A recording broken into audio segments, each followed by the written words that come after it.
Please, the wolves, they're still out there." The words barely escaped his lips before he collapsed. Elena Cartwright froze in the doorway. Snow whipped past her face. Her heart hammered against her ribs. The man at her feet was drenched in blood, his shirt torn to shreds, his breathing shallow and ragged. Behind him in the distance, she heard it. The howl. Low, hungry, close. She looked down at the stranger. His hand reached weakly toward her boot. "Help me," he whispered. Montana Territory. Winter, 1878. The kind of cold that kills. Elena had lived alone on this land for 3 years. 3 years since her husband rode out to check the fence line and never came back. 3 years since the sheriff found his body in the ravine, frozen solid, one hand still gripping his rifle. She'd buried him under the cottonwood tree. She'd locked the doors. She'd learned to survive.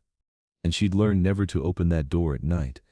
But here she was, standing in her thin nightgown, a wool shawl clutched around her shoulders, staring down at a man who might be dying. "Who are you?" she asked. He didn't answer. His eyes rolled back. His body went limp.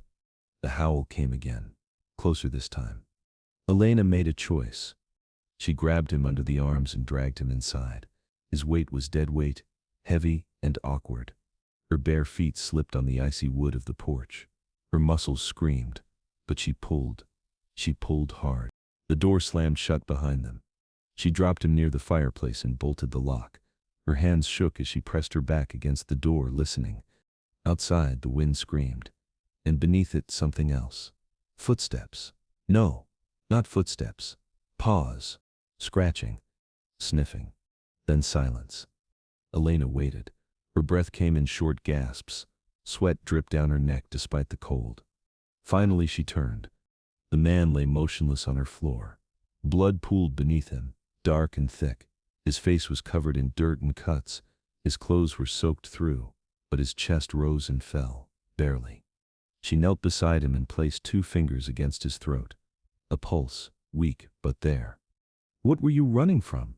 she whispered. As if in answer, a wolf howled outside. Then another, then a chorus. Elena stood and walked to the window. She pulled back the curtain just an inch. In the moonlight she saw them, 4 wolves, maybe 5, circling the cabin. Their eyes glowed like embers in the dark. They weren't leaving. She let the curtain fall and turned back to the man. He groaned softly, his head rolling to one side. "You better be worth this," she muttered. She grabbed a blanket from the chair and covered him. Then she fetched water, clean cloth and whiskey. She knelt beside him again and began to peel away his shirt. The wounds were deep. Claw marks. Long jagged tears across his ribs and shoulder. He'd been mauled. Badly. "Who are you?" she asked again, though she knew he couldn't hear her. She cleaned the wounds as best she could, pouring whiskey over the torn flesh.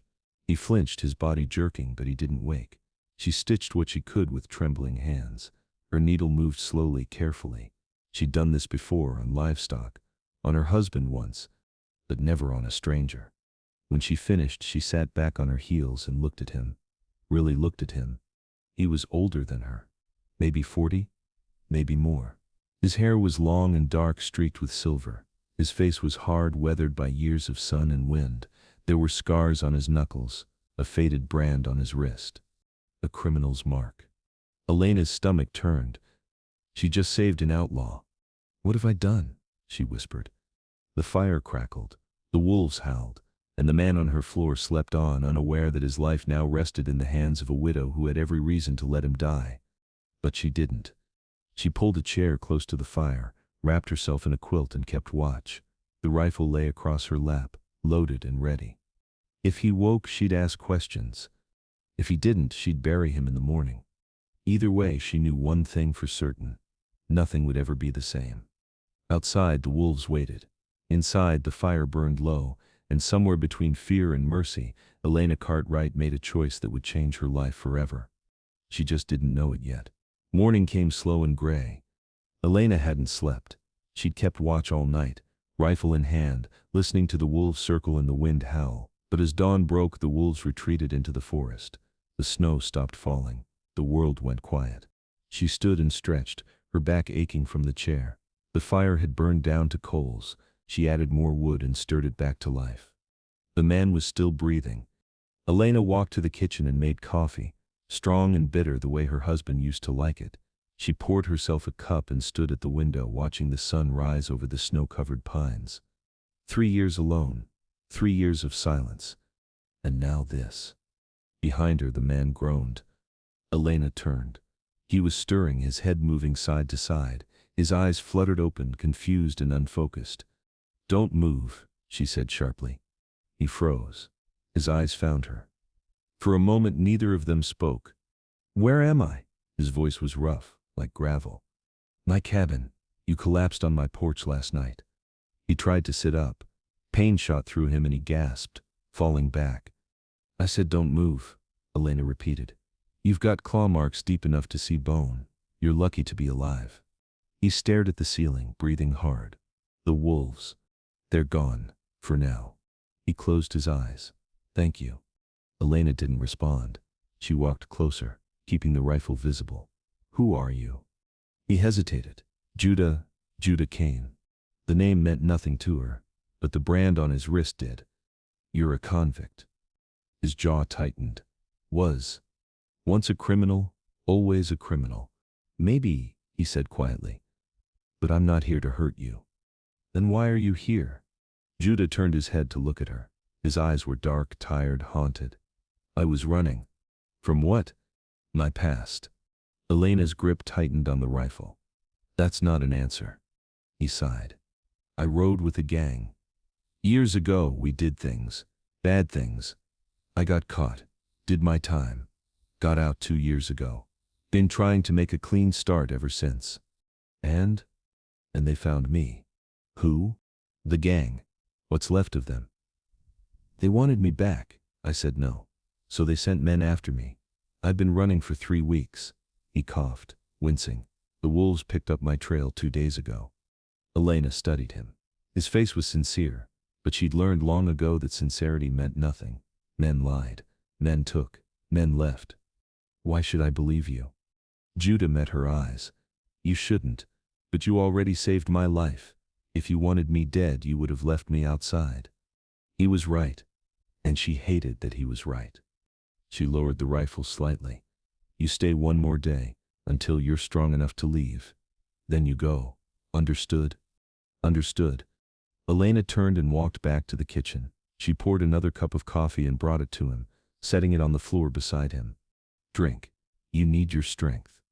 Judah reached for the cup with shaking hands. He took a sip and closed his eyes. "Best coffee I've had in months. Don't get used to it." He smiled faintly. "Wouldn't dream of it." The day passed slowly. Elena kept her distance, tending to the animals, chopping wood, checking the traps. Judah slept most of the time, waking only to drink water or eat the stew she'd made. By evening he was sitting up, still pale, still weak but alive. Elena sat across from him by the fire, mending a torn shirt. The silence stretched between them, thick and uncomfortable. "You live here alone?" Judah asked finally. "Yes." "No family?" "Not anymore." He nodded slowly. "I'm sorry." "Don't be. I manage." "I can see that." He glanced around the cabin. "This place is well kept. Strong. You built it?" "My husband did. Before he died." Judah looked down. "How long ago?" 3 years. "And you've been alone since then?" "Yes." He didn't press further. For that she was grateful.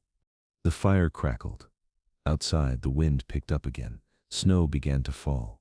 "Storm's coming," Elena said quietly. Judah looked toward the window. "Looks like I'm staying longer than 1 day." Elena didn't answer. She focused on her stitching, keeping her hands busy, keeping her mind sharp. But she felt his eyes on her, watching, curious. "What?" she asked without looking up. "Nothing, just, you're brave. Not many people would have opened that door." "I'm not brave. I'm foolish." "No," Judah said firmly. "You're kind. There's a difference." Elena finally looked at him. His face was serious. No trace of mockery or charm, just honesty. And for the first time in 3 years she felt something stir inside her chest, something she'd thought was dead. Hope. She looked away quickly. "Get some rest. We'll see what tomorrow brings." Judah nodded and lay back down. Within minutes he was asleep. Elena sat by the fire, watching the flames dance. Outside, the storm raged. Inside, the cabin felt smaller than it had in years. She didn't know if she'd made the right choice, but she'd made it, and now she'd have to live with it. Whatever came next, she'd face it, just like she'd faced everything else. Alone. But maybe, just maybe, not anymore. The storm lasted 3 days. 3 days of snow piling high against the cabin walls. 3 days of wind howling like a wounded animal. 3 days of Elena and Judah trapped together in a space that suddenly felt far too small. By the second morning, Judah was strong enough to walk. He insisted on helping. "I can chop wood," he said, standing by the door. "You can barely stand," Elena replied. "I've done worse on worse days." She didn't argue. She handed him the axe. Outside, the cold bit hard. Judah split logs slowly, each swing deliberate and controlled. Elena watched from the window, ready to intervene if he collapsed. But he didn't. He worked steadily, methodically, until a fresh pile of firewood sat stacked by the door. When he came back inside, his face was pale and his breathing labored, but there was satisfaction in his eyes. "See? Still useful." Elena handed him a towel. "You're also still bleeding." He looked down. Red had seeped through the bandage on his shoulder. He grimaced. "I'll be fine. Sit." He obeyed. Elena unwrapped the bandage and inspected the wound. It had reopened slightly. She cleaned it again, her hands steady and sure. "You're good at this," Judah said quietly. "I had practice." "Your husband?" "And the animals. Out here you learn fast or you don't survive." Judah watched her work. "You're stronger than you look." Elena didn't respond. She tied off the new bandage and stepped back. "There, don't do anything stupid for at least a day." "Yes, ma'am." She almost smiled. Almost. That afternoon they sat by the fire. Elena was mending socks. Judah was whittling a small piece of wood he'd found in the kindling box. "What are you making?" she asked. "A fox. My daughter used to like them." Elena's hands stilled. "You have a daughter?" Judah's face darkened. Had she died when she was 6? Fever took her. "I'm sorry. It was a long time ago." He kept carving, his knife moving in smooth, practiced strokes. "Her mother left me after that. Said I brought bad luck." Maybe she was right. Elena set down her sewing. "That's not true." "Isn't it? Everything I touch turns to dust. My family, my freedom, even the gang I rode with. Half of them are dead now. The other half want me dead too. Then why run? Why not just disappear?" Judah looked up at her. "Because I'm tired of running. I want to stop. I want to find a place where I can just be, no past, no debts, just me." Elena understood that feeling. She'd been running too. Not from people, but from memories. From the ghost of a man who used to hold her at night and whisper promises he'd never keep. "You think that place exists?" she asked. "I have to believe it does. Otherwise, what's the point?" They sat in silence after that. The fire crackled. The wind howled, and somewhere in that quiet space, something shifted between them. By the third day, the storm began to break. The wind died down, the snow stopped falling. Sunlight crept through the clouds like a shy visitor. Judah stood at the window watching the world turn white and gold. "I should leave soon," he said. Elena's chest tightened. "Yes. The gang won't stop looking for me. If they find me here, they'll hurt you. I can handle myself." "I know you can, but I don't want you to have to." He turned to face her. His expression was serious, almost pained. "You saved my life, Elena. I won't forget that." She swallowed hard. "You don't owe me anything." "Maybe not, but I want to give you something anyway." He reached into his coat pocket and pulled out a small wooden fox, the one he'd been carving. It was rough but beautiful, with careful details carved into the fur and face. "For you," he said, holding it out. Elena took it slowly. The wood was smooth and warm in her palm. She looked up at him, surprised. "Why?" "Because you reminded me that kindness still exists, and I needed that reminder." Elena's throat tightened. She turned the fox over in her hands, tracing the carved lines with her thumb. "Thank you," she whispered. Judah smiled. A real smile this time, not the guarded half-smile he'd worn before. "You're welcome." That night, they shared a meal by the fire. Venison stew and cornbread. Simple, but warm. They talked about small things. The weather, the animals, the way the snow looked under moonlight. They didn't talk about tomorrow, or goodbyes, or what came next. They just were. And for one night that was enough. But as Elena lay in her bed later, staring at the ceiling, she felt something she hadn't felt in years. Fear. Not of Judah. Not of the gang, but of herself. Because she was starting to care, and caring meant pain. Caring meant loss. She'd learned that lesson once. She didn't want to learn it again. But as she drifted off to sleep, clutching the wooden fox in her hand, she couldn't help but wonder. What if this time was different? What if this time caring meant something more? The next morning, Elena woke to the smell of coffee. She sat up, confused. She always made the coffee. Always. She pulled on her robe and walked into the main room. Judah was at the stove, pouring 2 cups. "You're up early," she said. "Couldn't sleep." He handed her a cup. "Figured I'd make myself useful." Elena took the coffee and sipped it. It was strong. Good. Better than hers, if she was honest. "You learned to make coffee in prison?" she asked. "Learned a lot of things in prison, most of them useless. But coffee kept me sane." They stood together in comfortable silence, watching the sun rise through the frost-covered window. The light was soft and pink, painting the snow in delicate colors. "It's beautiful here," Judah said quietly. "It is. Lonely, though." Elena didn't answer, because he was right. It was lonely. Terribly, achingly lonely. "I should check the traps," she said, setting down her cup. "I'll come with you. You're still healing." "I'm fine. Besides, 2 sets of eyes are better than 1, especially if those wolves come back." Elena hesitated, then nodded. "Fine, but if you slow me down, I'm leaving you behind." Judah grinned.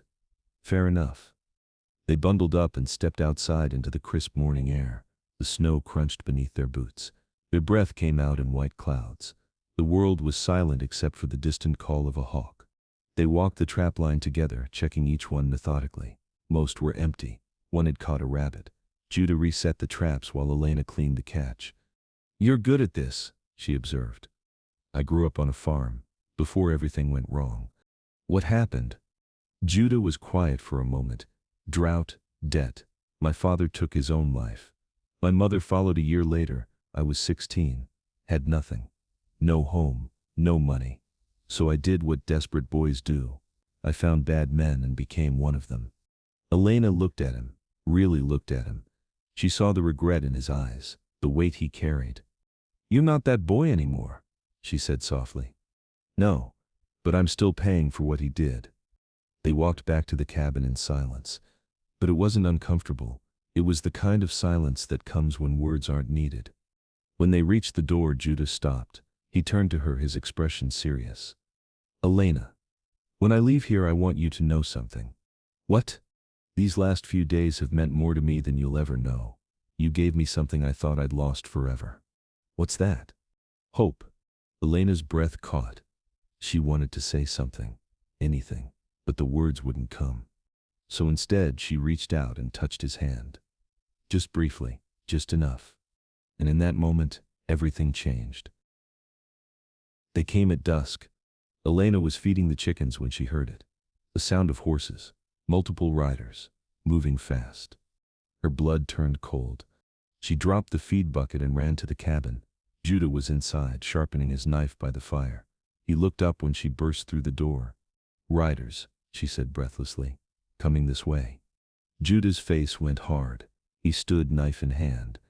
"How many?" "I don't know. At least 3, maybe more." "It's them." His voice was flat. "Final. The gang found me." Elena's heart pounded. "What do we do?"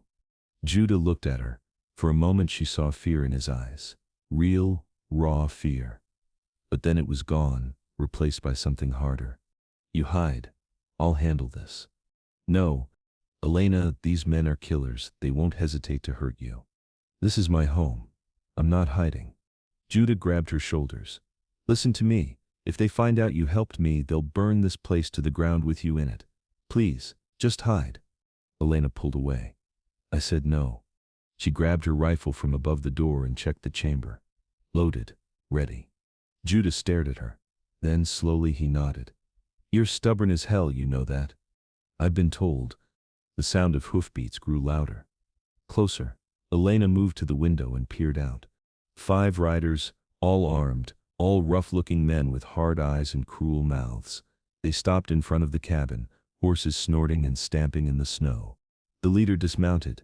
He was tall and thin, with a scar running from his eye to his jaw. He looked at the cabin like a wolf eyeing a henhouse.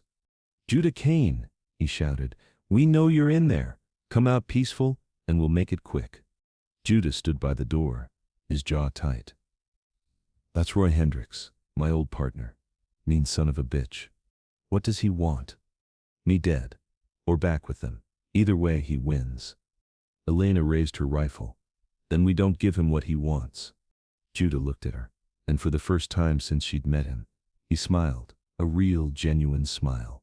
"You're something else, Elena Cartwright." "So I've been told," Roy shouted again. "Last chance, Judah. Come out or we come in." Judah stepped forward and opened the door. Just a crack, just enough to be seen. "I'm not going anywhere, Roy." Roy laughed. It was a cold, ugly sound. "Figured you'd say that.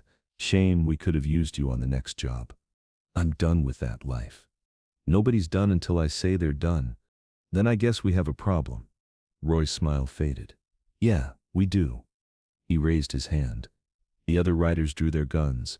Judah slammed the door shut. "Get down." Gunfire erupted. Bullets shattered the windows. Wood splintered. Glass flew. Elena dropped to the floor, heart racing. Judah crawled to the other window and returned fire. 1 shot, 2, 3. Precise and controlled. Outside, a man screamed. A horse reared and bolted. 4 left, Judah shouted. Elena moved to the broken window and aimed. She fired once. A rider clutched his shoulder and fell from his saddle. 3. The gunfire paused. Elena's ears rang. Smoke filled the cabin. Her hands shook, but she kept her grip tight on the rifle. "They're regrouping," Judah said. "They'll try to flank us. Then we don't let them." Elena ran to the back door and threw it open. Sure enough, 2 men were creeping around the side of the cabin. She fired. The first man went down. The second dove for cover behind the woodpile. Judah appeared beside her. "Nice shot. I told you I can handle myself." He grinned. "Yeah, you did." They moved back inside. Through the front window, Elena could see Roy pacing, furious. 2 of his men were down. 2 more were wounded. He was losing. And he knew it. "This ain't over, Judah," Roy yelled. "You hear me? This ain't over." "Then finish it," Judah shouted back.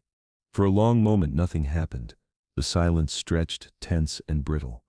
Then Roy spat into the snow. "You got lucky today, but luck runs out. Remember that."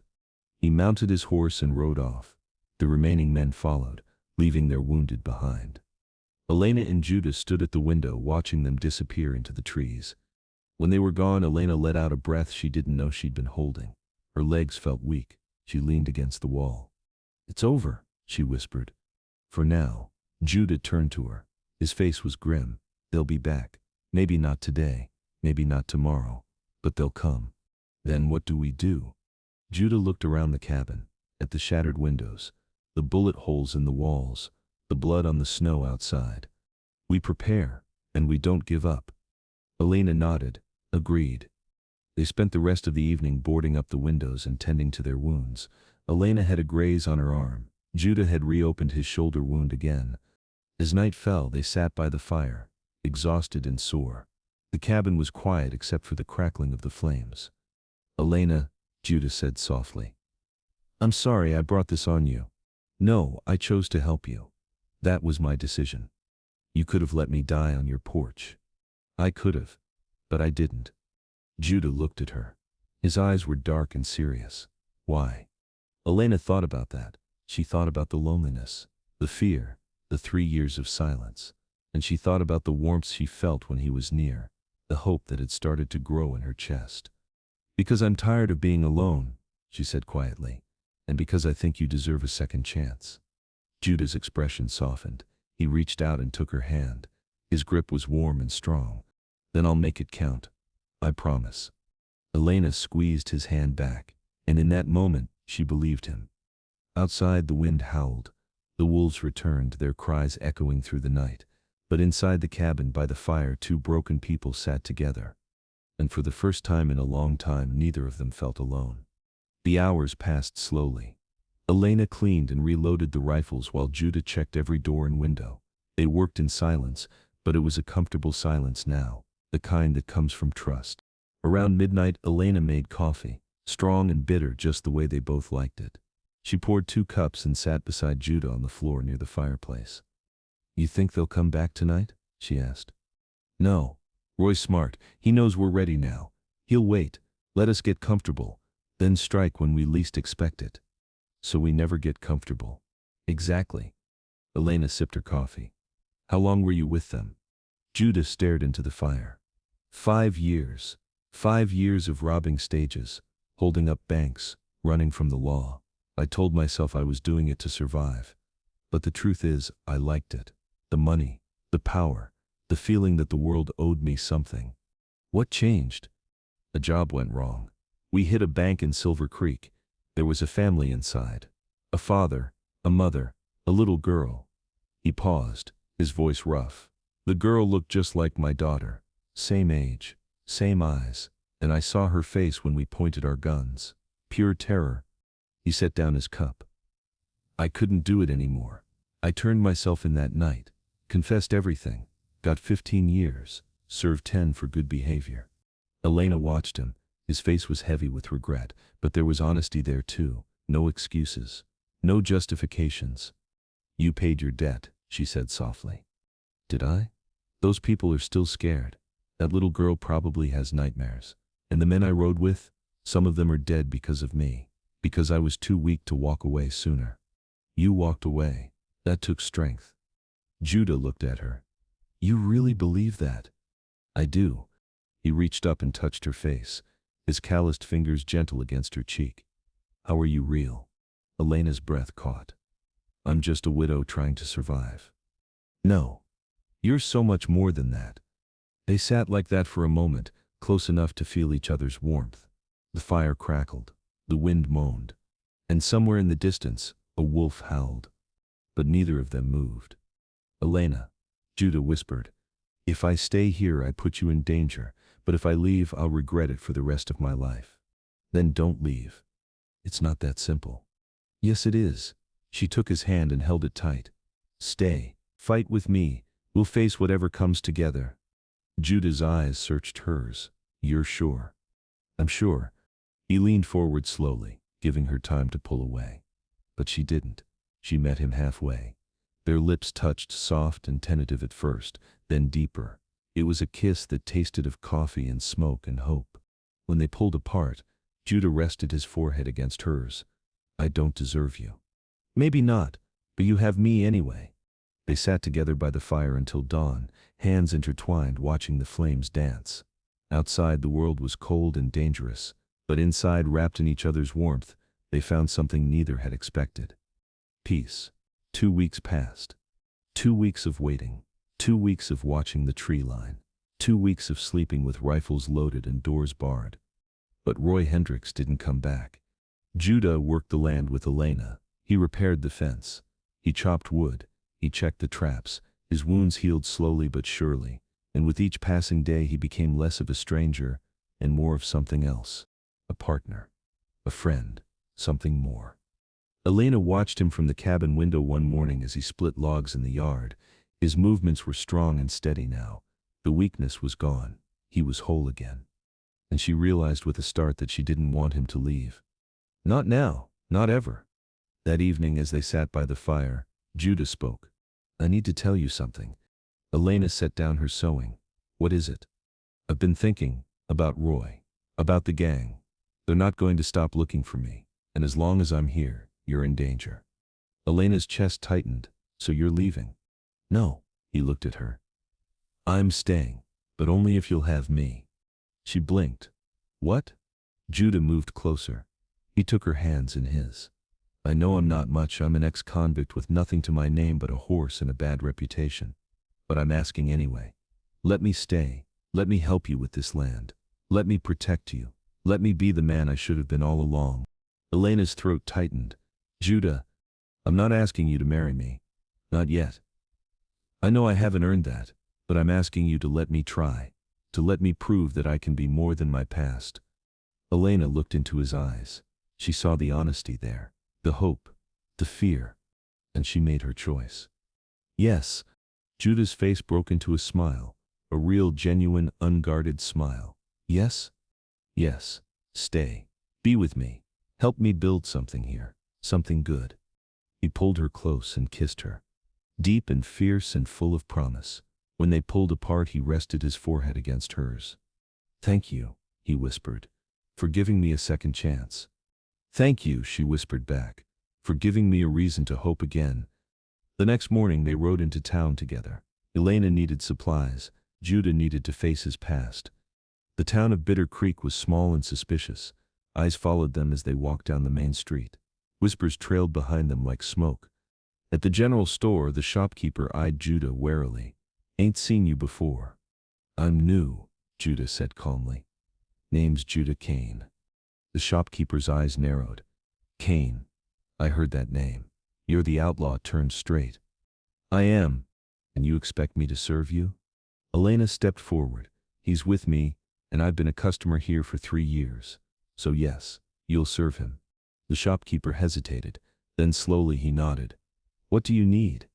They bought flour, salt, coffee, and ammunition. As they left, Elena felt the weight of judgment pressing down on her shoulders, but she held her head high.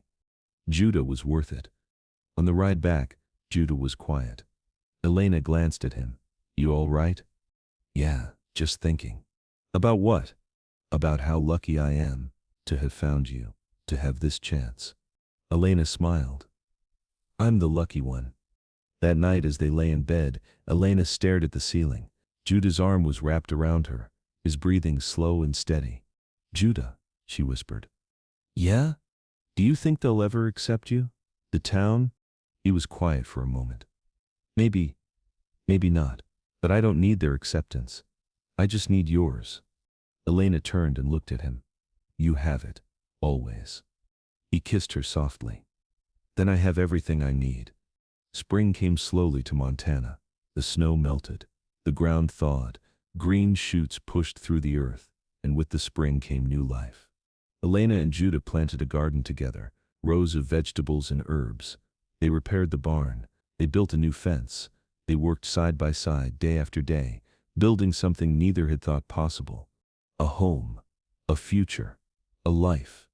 One evening as the sun set over the mountains, they stood together on the porch. The sky was painted in shades of gold and pink. The air smelled of pine and fresh earth. Judah pulled something from his pocket. A small ring carved from wood, simple but beautiful. I made this, he said. It's not much, but it's all I have to give. Elena's eyes filled with tears. Judah, Elena Cartwright, will you marry me? She didn't hesitate. Yes. He slipped the ring onto her finger. It fit perfectly. They were married a month later under the cottonwood tree where her first husband was buried. It felt right, like closing one chapter and opening another. The preacher from town came, along with a few neighbors who'd warmed to Judah over the weeks. It wasn't a grand ceremony, just simple vows spoken under an open sky. But it was theirs. As Judah kissed his bride, the sun broke through the clouds. Light spilled across the valley, warm and golden. The cottonwood leaves rustled in the breeze. And somewhere in the distance, a hawk cried out. Free and wild. Elena looked up at Judah, her husband, and smiled. Ready for this? He grinned. Ready for anything, as long as you're with me. They walked back to the cabin hand in hand. Behind them the past faded into shadow. Ahead the future stretched out bright and full of promise. Roy Hendricks never came back. Whether he'd given up or met his own end, they never knew, and they didn't care. That part of Judah's life was over. This was the beginning, a second chance. A redemption earned not through words but through action, through love, through the quiet, steady work of building a life with someone who believed in him. Years later, when people asked Elena why she took in a stranger that snowy night, she would smile and say simply, because everyone deserves a second chance, and sometimes taking a risk on someone broken is how you heal yourself. And it was true. She'd saved him, but he'd saved her too. Together they'd found what they'd both been searching for. home, and the end. If this story of survival, courage, and unexpected love touched your heart, don't forget to like and subscribe to Wild West Untold Love for more tales of redemption on the frontier. And if a moment or a feeling in this story stayed with you, we'd love to hear it in the comments below. Because sometimes the strongest souls are forged in the darkest places, and the greatest love stories begin with the simplest act of kindness.